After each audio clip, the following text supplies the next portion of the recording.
വളരെ വളരെ സന്തോഷം. പണ്ടൊരു മാനനഷ്ട കേസ് കൊടുക്കാൻ പോയിട്ടുണ്ടായിരുന്നല്ലോ.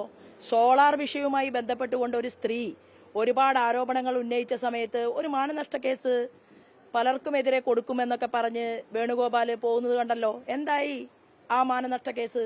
എവിടെ എത്തി? ഈ പരിപ്പൊന്നും ആലപ്പുഴയിലെ പാർലമെന്റ് മണ്ഡലത്തിൽ ഞാൻ വേവിക്കില്ല മിസ്റ്റർ വേണുഗോപാൽ. നിങ്ങൾ കോടതിയിൽ പോകണം, നിങ്ങൾ കോടതി മുമ്പാകെ പോകണം. നിങ്ങൾ തീർച്ചയായിട്ടും പോയേ പറ്റൂ. പക്ഷേ എന്തിനാണ് ഇത്രയും കാര്യങ്ങൾ അറിവുള്ള പ്രാപ്തിയുള്ള മിസ്റ്റർ വേണുഗോപാല് കോടതി മുമ്പാകെ പോകാനായിട്ട് 20 ദിവസത്തെ സമയം വാങ്ങിയത്? എന്തിനായിരുന്നു? ഞാൻ ഈ ആരോപണം ഉന്നയിച്ചത് ഞാൻ ഇവിടെ വന്നിറങ്ങിയതിന്റെ പിറ്റേ ദിവസമാണല്ലോ. അപ്പൊ കഴിഞ്ഞ 3 ആഴ്ചക്കാലം KC വേണുഗോപാലിന് കോടതിയിൽ പോകാൻ സമയം കിട്ടിയില്ല.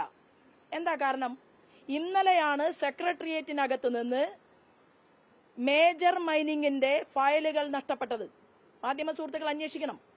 സെക്രട്ടേറിയറ്റിനകത്തു നിന്ന് ഫയലുകൾ കാണാതായി എന്നുള്ള വാർത്ത എന്റെയും നിങ്ങളുടെയും മുന്നിൽ പുറത്തു വന്നത് ഇന്നലെയാണ്. അപ്പൊ ഫയലെല്ലാം കേരളത്തിന്റെ മുഖ്യമന്ത്രി പിണറായി വിജയനും പിന്നെ KC വേണുഗോപാലും ഒരുമിച്ച് ചേർന്നുകൊണ്ട് നഷ്ടപ്പെടുത്തിയതിനു ശേഷം കോടതി മുമ്പാകെ പോയിരിക്കുകയാണ്. വളരെ വളരെ സന്തോഷം.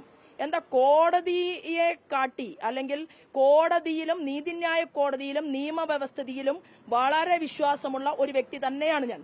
അതുകൊണ്ട് ഞാൻ വളരെ സന്തോഷത്തോടു കൂടി വേണുഗോപാലിന്റെ ഈ കേസിനെ സ്വാഗതം ചെയ്യുന്നു.